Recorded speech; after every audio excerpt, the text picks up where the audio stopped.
ఓం శ్రీ సాయినాథాయ నమః. శ్రీ సాయి సచ్చరిత్రము 29వ అధ్యాయము. మద్రాసు భజన సమాజము, టెండూల్కర్ కుటుంబము, కెప్టెన్ హాటే, వామన నార్వేకర్ గురించి ఈ అధ్యాయంలో మనం తెలుసుకుంటాము. ఈ అధ్యాయములలో రుచికరమైన ఆశ్చర్యకరములైన మరికొన్ని సాయి కథలున్నవి. మధ్యాహ్న భజన సమాజము 1916వ సంవత్సరంలో రామదాసి పంతాకు చెందిన మదరాసు భజన సమాజం ఒకటి కాశీయాత్రకు బయలుదేరెను. అందులోనొక పురుషుడు, అతని భార్య, అతని కుమార్తె, అతని వదినయు నుండిరి. వారి పేర్లు తెలియవు. మార్గమధ్యమున వారు అహ్మద్ నగర్ జిల్లా కోపర్గాం తాలూకాలో షిరిడీ అను గ్రామమున సాయి ఎనుకొక గొప్ప యోగీశ్వరుడున్నారనియు, వారు పరబ్రహ్మ స్వరూపులనియు, ప్రశాంతులనియు, ఉదార స్వభావులనియు, భక్తులకు ప్రతిరోజు ద్రవ్యము పంచి పెట్టెదరనియు, విద్యావంతుల కళాకుశలతను బట్టి యథోచితముగా సత్కరింతురనియు వినిరి. ప్రతిరోజు దక్షిణ రూపంగా చాలా డబ్బులు వసూలు చేసి దానిని భక్త కొండాజి కూతురు 3 ఏండ్ల అమానికి ₹1, ₹2 నుంచి ₹5 వరకు, కొందరికి జమాలీకి ₹6, అమానీ తల్లికి ₹10 మొదలుకొని ₹20 వరకు, కొందరు భక్తులకు ₹50 వరకు బాబా ఇచ్చుచుండెను. ఇదంతయు విని సమాజం షిరిడీకి వచ్చి ఎచట ఆగి మంచి భోజనం చేసెను. వారు మంచి పాటలు పాడిరి, కానీ లోలోన ద్రవ్యం నాశించుచుండిరి. వారిలో 3 పేరాస గలవారు. యజమానురాలు మాత్రమట్టి స్వభావము గలది కాదు. ఆమె బాబా యందు ప్రేమ గౌరవములు గలది. ఒకనాడు మధ్యాహ్న హారతి జరుగుచుండగా బాబా ఆమె భక్తి విశ్వాసములకు ప్రీతి ఎంది ఆమె ఇష్టదైవం యొక్క దృశ్యం ప్రసాదించెను. ఆమెకు బాబా శ్రీరాముని వలెగా అనిపించెను, కానీ ఇతరులకు మామూలు సాయినాథుని వలెగా అనిపించెను. తన ఇష్టదైవమును చూచి ఆమె మనస్సు కరిగెను. కండ్ల నుంచి ఆనంద బాష్పములు కారుచుండగా ఆమె ఆనందంతో చేతులు తట్టెను. ఆమె ఆనంద వైఖరికి తక్కిన వారు ఆశ్చర్యపడిరి, కారణమేమో తెలుసుకొనలేకుండిరి. జరిగినదంతయు ఆమె సాయంకాలం తన భర్తతో చెప్పెను. ఆమె సాయిబాబాలో శ్రీరాముని జూచితినెను. ఆమె అమాయక భక్తురాలగుటచే శ్రీరాముని జూచుట ఆమె పడిన భ్రమయని భర్త అనుకొనెను. అది అంతయు వట్టి చాదస్తమని వెక్కిరించెను. అందరూ సాయిబాబాను చూడగా ఆమె శ్రీరాముని జూచుట అసంభవమనెను. ఆమె ఈ ఆక్షేపణకు కోపగించలేదు. ఆమెకు శ్రీరామ దర్శనం అప్పుడప్పుడు తన మనస్సు ప్రశాంతంగా నుండునప్పుడు, దురాశలు లేనప్పుడు లభించుచూ ఉండెను. ఆశ్చర్యకరమైన దర్శనము. ఈ ప్రకారముగా జరుగుచుండగా ఒకనాటి రాత్రి భర్తకు ఒక అద్భుతమైన దృశ్యము ఈ విధముగా కనపడెను. అతడు ఒక పెద్ద పట్టణంలో నుండెను. అక్కడ పోలీసులు తనను బంధించిరి.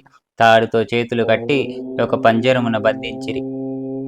పోలీసు వారు తాము ముడి మరింత బిగుచుచుండగా సాయిబాబా పంజరము దగ్గర నిలిచిండ చూచి విచారమున ఇట్లనెను. నీ కీర్తి విని నీ పాదముల వద్దకు వచ్చి తిని, నీవు స్వయంగా నిచట నిలిచి ఉండగా నా ఈ ఆపద నాపై పడనేలా. బాబా ఇట్లనెను, నీవు చేసిన కర్మ ఫలితమును నీవే అనుభవించవలెను అని. అతడిట్లనెను, ఈ జన్మలో నాకిట్టి ఆపద వచ్చుటకు నేనేమీ పాపము చేయలేదు. బాబా ఇట్లనెను, ఈ జన్మలో కాకున్నా గత జన్మలో నేమైనా పాపం చేసి ఉండవచ్చును. దానికి అతడిట్లనెను, గత జన్మలోనేమైనా పాపం చేసి ఉన్నచో నీ సముఖమున దాని నేల నిప్పు ముందర ఎండు గడ్డి వలె దహనం చేయరాదు. బాబా, నీ గట్టి విశ్వాసము గలదా అని అడుగగా అతడు కలదు అనెను. బాబా అప్పుడు కళ్ళు మూయమనెను. అతడు కళ్ళు మూసి తెరిచినంతలో ఏదో క్రింద పడిన పెద్ద చప్పుడు అయ్యెను.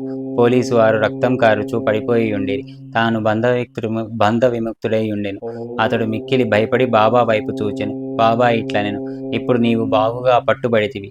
ఆఫీసర్లు వచ్చి నిన్ను బంధించెదరు. అప్పుడు అతడు ఇట్లు విన్నవించెను, నీవు తప్ప రక్షించువారెవరునూ లేరు. నన్ను ఎటులైనా కాపాడము. అప్పుడు బాబా వానిని కళ్ళు మూయమనెను. వాడట్లు చేసి కనులు తెరిచినంతలో వాడు పంజరము నుండి విడుదలైనట్లు బాబా పక్కనున్నట్లు కనిపించెను. అతడు బాబా పాదములపై పడెను. బాబా ఇట్లనెను, ఈ నమస్కారములకు ఇంతటి ముందు నమస్కారములకు ఏమైనా భేదము కలదా? బాగా ఆలోచించి చెప్పము. అప్పుడు అతడు ఆలోచించి ఇట్లనెను, కావలసినంత భేదము కలదు. ముందటి నమస్కారములు నీ వద్ద పైకం తీసుకున్నటకు చేసినవి. ఈ నమస్కారము నిన్ను దేవునిగా భావించి చేసినది. మరియును నేను కోపముతో నీ మహమ్మదీయుడు అయి ఉండి హిందువులను పాడు చేయుచుంటివని ఎనుకునేవాడిని. అప్పుడు బాబా, నీ మనసులో మహమ్మదీయ దేవతలను నమ్మవా అని ప్రశ్నింప అతను నమ్మనని. అప్పుడు బాబా, నీ ఇంటిలో పంజా లేదా? నీవు మొహరం అప్పుడు పూజ చేయుట లేదా? మరియు మీ ఇంటిలో మహమ్మదీయ దేవతయగు కాడ్బీబీ లేదా? పెండ్లి మొదలగు శుభకార్యములు అప్పుడు ఆమెను మీరు శాంతింప చేయుట లేదా అనెను. అతడు దీనికి అంతటికీ ఒప్పుకొనెను. అప్పుడు బాబా నీకింక ఏమి కావాలని అడిగాను. అతడు తన గురువు రామదాసును దర్శింప కోరిక కలిగెదనెను. వెనుకకు తిరిగి చూడుమని బాబా అనెను. వెనుకకు తిరుగగానే అతనికి ఆశ్చర్యం కలిగినట్లు రామదాస స్వామి తన ముందర నుండెను. వారి పాదములపై పడగానే రామదాసు అదృశ్యుడయ్యెను. జిజ్ఞాస కలవాడై అతడు బాబాతో ఇట్లనెను, మీరు వృద్ధులుగా కనబడుచున్నారు. మీ వయస్సు మీకు తెలియునా? అప్పుడు బాబా, నేను ముసలివాడినవుచున్నానా? నాతో పరిగెత్తి చూడు మనుచు పరిగెడ మొదలెను. అతడు కూడా వెంబడించెను. ఆ ధూళిలో బాబా అదృశ్యుడయ్యెను. అతడు నిద్ర నుండి మేల్కొనిన వెంటనే స్వప్న దర్శనం గురించి తీవ్రంగా ఆలోచించ మొదలెడెను. వాని మనోవైఖరి పూర్తిగా మారి బాబా గొప్పదనమును గ్రహించెను. అటు పిమ్మట వాని సంశయ వైఖరి పేరాస పూర్తిగా తొలగెను. బాబా పాదములపై అసలైన భక్తి మనమున ఉద్భవించెను. ఆ దృశ్యం ఒక స్వప్నమే కాని అందుగల ప్రశ్నోత్తరములు చాలా ముఖ్యమైనవి, రుచికరమైనవి. ఆ మరుసటి ఉదయం అందరూ మసీదులో హారతి కొరకు గుమిగూడి ఉండగా అతనికి బాబా ₹2 విలువగల మిఠాయిని, ₹2 నగదునిచ్చి ఆశీర్వదించెను. అతనిని మరికొన్ని రోజులుండమనెను. అతనిని బాబా ఆశీర్వదించి ఇట్లనెను, అల్లా నీకు కావలసినంత డబ్బునిచ్చును, నీకు మేలు చేయును. అతనికచ్చట ఎక్కువ ధనం దొరకలేదు, కానీ అన్నిటికంటే మేలైన వస్తువు దొరికెను. అది ఏ బాబా ఆశీర్వాదం. తరువాత భజన సమాజమునకెంతో ధనము లభించెను. వారి యాత్ర కూడా జయప్రదముగా సాగెను. వారికెట్టి కష్టములు ప్రయాణ మధ్యమున కలగలేదు. అందరూ క్షేమముగా ఇల్లు చేరిరి. వారు బాబా పలుకులు, ఆశీర్వాదములు, వారి కటాక్షములచే కలిగిన ఆనందము గూర్చి మనమున చింతించుచుండిరి. తన భక్తులను వృద్ధి చేయుటకు, వారి మనస్సులను మార్చుటకు బాబా అవలంబించిన మార్గములలో నొకటి చూపుటకి ఈ లీల యొక్క ఉదాహరణం. ఇప్పటికి నేను ఇట్టి మార్గములను బాబా అవలంబించుచున్నారు. తెందూల్కర్ కుటుంబం. బాంద్రాలో తెందూల్కర్ కుటుంబం ఉండెను. ఆ కుటుంబం వారందరూ బాబా యందు భక్తి కలిగి ఉండిరి. సావిత్రిబాయి టెండూల్కర్ శ్రీ సాయినాథ భజనమాలయను మరాఠీ గ్రంథమును 800 అభంగములు పదములతో ప్రచురించెను. దానిలో సాయి లీలలన్నీ వర్ణింపబడెను. బాబా యందు శ్రద్ధాభక్తులు గలవారు దానిని తప్పక చదవవలెను. వారి కుమారుడు బాబు టెండూల్కర్ వైద్య పరీక్షకు కూర్చొనవలెనని రాత్రింబవళ్ళు కష్టపడి చదువుచుండెను. అతడు కొందరు జ్యోతిష్కుల సలహా చేసెను. వారు అతని జాతకము చూచి ఈ సంవత్సరం గ్రహములు అనుకూలంగా లేవని చెప్పిరి. కనుక ఆ మరుసటి సంవత్సరం పరీక్ష కూర్చోవలనని, అట్లు చేసిన తప్పక ఉత్తీర్ణుడగుడని చెప్పిరి. అది విని అతని మనస్సుకు విచారము, అశాంతి కలిగెను. కొన్ని దినముల తరువాత అతని తల్లి షిరిడీకి పోయి బాబాని దర్శించెను. ఆమె బాబాకు అనేక విషయంలో పాటు తన కొడుకు విచారగ్రస్తుడైన సంగతి కూడా చెప్పెను. ఇది విని బాబా ఆమెతో ఇట్లనెను, నా యందు నమ్మకము ఉంచి జాతకములు, వాని ఫలితములు సాముద్రిక శాస్త్రజ్ఞులు పక్కకు తోసి తన పాఠమును చదువుకొనమని చెప్పుము. శాంత మనస్సుతో పరీక్షకు వెళ్ళమనుము. అతడు ఈ సంవత్సరం తప్పక ఉత్తీర్ణుడగును. నా యందే ఉంచుమనము. నిరుత్సాహము చెందవద్దనుము. తల్లి ఇంటికి వచ్చి బాబా సందేశం కొడుకు వినిపించెను. అతడు శ్రద్ధగా చదివెను. పరీక్ష కూర్చునెను. వ్రాత పరీక్షల్లో బాగుగా వ్రాసెను. కానీ సంశయంలో మునిగి ఉత్తీర్ణుడు కావలసిన మార్కులు రావనుకునెను. కావున నోటి పరీక్షకు కూర్చునవిష్టపడలేదు. కానీ పరీక్షకులు అతని వెంటబడిరి. వ్రాత పరీక్షలో ఉత్తీర్ణుడాయననియు, నోటి పరీక్షకు రావాలననియు పరీక్షాధికారి కబురు పెట్టెను. ఇట్లు ధైర్యవచనము విని అతడు పరీక్ష కూర్చొని రెండింటిలో ఉత్తీర్ణుడాయెను. గ్రహములు వ్యతిరేకంగానున్నను బాబా కటాక్షముచే ఆ సంవత్సరం పరీక్షలో ఉత్తీర్ణుడయ్యెను. సంశయములు, కష్టములు మన భక్తిని స్థిరపరచుటకు మనలను చుట్టుముట్టును, మనలను పరీక్షించును. పూర్తి విశ్వాసముతో బాబాను కొలుచును. మన కృషి సాగినచో మన ప్రయత్నములన్నీ తుదకు విజయవంతమగును. ఈ విద్యార్థి తండ్రి రఘునాథరావు బొంబాయిలోని ఒక విదేశీ కంపెనీలో కొలువుండెను. వృద్ధులగుటచే సరిగా పనిచేయలేక సెలవు పెట్టి విశ్రాంతి పొందుచుండెను. సెలవు కాలంలో అతని స్థితి మెరుగుపడలేదు. కావున సెలవు పొడిగించవలెననుకొనెను, లేదా ఉద్యోగం నుండి విరమించుకొనుట నిశ్చయమంతోచెను. కంపెనీ మేనేజర్ అతని పింఛను ఇచ్చి ఉద్యోగ విరమణం చేయించవలని నిశ్చయించెను. మిక్కిలి నమ్మకంతో చాలా కాలం తమ వద్ద ఉద్యోగం చేసినవాడు కనుక ఎంత పింఛను ఇవ్వవలనన్నది ఆలోచించుచుండిరి. అతని వేతం నెలకు ₹150. పింఛన్ అందులో సగం ₹75. కుటుంబం ఖర్చులకు సరిపోదు. కాబట్టి ఈ విషయమై వారందరూ ఆతురతతో నుండిరి. తుది నిర్ణయమునకు 15 రోజుల ముందు తెందూల్కర్ భార్యకు బాబా స్వప్నంలో కనిపించి ₹100 పింఛను ఇచ్చిన బాగుండుననుకొందును. అది నీకు సంతృప్తికరమా అనెను. ఆమె ఇట్లు జవాబిచ్చెను, బాబా, నన్నేల అడిగిదవు? మేము నిన్నే విశ్వసించియున్నాము.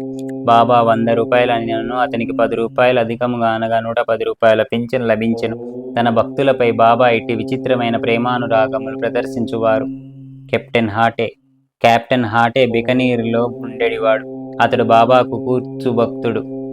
ఒకనాడు బాబా అతని స్వప్నంలో కనిపించి, నన్ను మరచితివా అనెను. హాటే వెంటనే బాబా పాదములు పట్టుకొని, బిడ్డ తల్లిని మరిచినచో అదెట్లు బతుకును అనుచు తోటలోనికి పోయి తాజా చిక్కుడుకాయలు తెచ్చి స్వయంపాకమును దక్షిణను బాబాకు అర్పించనుండగా అతడు మేల్కొనెను. ఇది అంతయు స్వప్నం అనుకొనెను. ఆ వస్తువులన్నింటినీ షిరిడీ సాయిబాబా వద్దకు పంప నిశ్చయించుకొనెను. కొన్ని దినముల తరువాత గ్వాలియర్ వెళ్ళెను. అక్కడి నుంచి 12 రూపాయల మనీ ఆర్డర్ ద్వారా బొంబాయిలో నుండిన తన స్నేహితునికి పంపి, అందులో 2 రూపాయలతో స్వయంపాకం వస్తువులు చిక్కుడుకాయలు కొని 10 రూపాయల దక్షిణ సమర్పించవలెనని వ్రాసెను. ఆ స్నేహితుడు షిరిడీకి పోయి కావలసిన సామాన్లు కొనెను. కానీ చిక్కుడుకాయలు దొరకలేదు. కొంచెం సేపటికి ఒక స్త్రీ తలపై చిక్కుడుకాయల కంపను పెట్టుకుని వచ్చెను. అతడు చిక్కుడుకాయలు కొని స్వయంపాకం సిద్ధం చేసి కెప్టెన్ హాటే పరీక్షమున దానిని బాబాకు అర్పించెను. నిమోన్కర్ మరుసటి దినము అన్నము కూర చేసి బాబాకు అర్పించెను. బాబా భోజనం చేయనప్పుడు అన్నము ఇతర పదార్థములు మాని చిక్కుడుకాయ కూరను తినెను. ఈ సంగతి స్నేహితుని ద్వారా తెలుసుకున్న హాటే సంతోషమునకంతు లేకుండెను. పవిత్రము చేసిన రూపాయి. ఇంకొకసారి హాటేకు తన ఇంటిలో బాబా తాకి పవిత్రమనర్చిన రూపాయి నుంచోవలెనని కోరిక కలిగెను. షిరిడీకి పోవు స్నేహితుడు ఒకడు తటస్థపడగా వాని ద్వారా హాటే రూపాయి పంపెను. ఆ స్నేహితుడు షిరిడీకి చేరెను. బాబాకు నమస్కరించిన పిదప తన గురుదక్ష వ్యసంగెను. బాబా దాని జేబులో వేసుకొనెను. తర్వాత హాటే ఇచ్చిన రూపాయిని ఇవ్వగా బాబా దాని వైపు బాగా చూచి తన కుడి చేతి బ్రొటనవేలుతో పైకి ఎగురవేసి ఆడి ఆ స్నేహితునితో ఇట్లనెను. దీనిని దాని యజమానికి ఊదీ ప్రసాదంతో కూడా ఇచ్చివేయుము. నాకేమీ అక్కర్లేదని చెప్పుము. శాంతముగా సంతోషముగా నుండమనుము. ఆ స్నేహితుడు గ్వాలియర్ తిరిగి వచ్చెను. హాటేకు బాబా పవిత్రం చేసిన రూపాయి ఇచ్చి జరిగినదంతయు చెప్పెను. ఈసారి హాటే మిక్కిలి సంతృష్టి చెందెను. బాబా సద్బుద్ధి కలుగు చేయనని గ్రహించెను. మనఃపూర్వకముగా కోరుటచే బాబా తన కోరికను యథాప్రకారం నెరవేర్చెనని సంతోషించెను. వామన నార్వేకర్. చదువరు లింకొక కథను వినుదిరుగుగాక. వామన నార్వేకర్ అనునతడు బాబాను మిక్కిలి ప్రేమించువాడు. ఒకనాడతడు 1 రూపాయి తెచ్చెను. దానికి ఒక ప్రక్క సీతారామ లక్ష్మణులను, ఇంకొక ప్రక్క భక్తాంజనేయుడు కలరు. అతడు దానిని బాబాకిచ్చెను. బాబా దానిని తాకి పవిత్రమునర్చి ఊదీ ప్రసాదంతో తనకివ్వవలెనని అతని కోరిక. కాని బాబా దానిని వెంటనే జేబులో వేసుకొనెను. శ్యామ నార్వేకర్ ఉద్దేశమును తెలుపుచూ దానిని తిరిగి ఇచ్చివేయమని బాబాను వేడెను. బాబా ఇట్లనెను, దీనినేల అతనికి ఇవ్వవలెను, దీనిని మనమే ఎంచుకొందుము. అతడు 25 రూపాయలు ఇచ్చినచో తిరిగి వానిది వానికిచ్చెదము. ఆ రూపాయి కొరకు వామనరావు 25 రూపాయలు వసూలు చేసి బాబా ముందర పెట్టెను. బాబా ఇట్లనెను, ఆ నాణెం విలువ 25 రూపాయల కంటే ఎంతో ఎక్కువ. శ్యామ, ఈ రూపాయి తీసుకొనుము. మన కోశంలో దీనిని ఉంచుము. దీనిని పూజా మందిరంలో పెట్టి పూజించుకొనుము. బాబా ఎందులకి ఈ మార్గం అవలంబించిరో ఎడుటకు ఎవరికి నీ ధైర్యం చాలకుండెను. ఎవరికేది క్షేమమో బాబాకే తెలియను. 29వ అధ్యాయం సంపూర్ణం. సద్గురు శ్రీ సాయినాథ్ మహారాజ్ కీ జై. శ్రీ సద్గురు శ్రీ సాయినాథార్పణమస్తు. శుభం భవతు.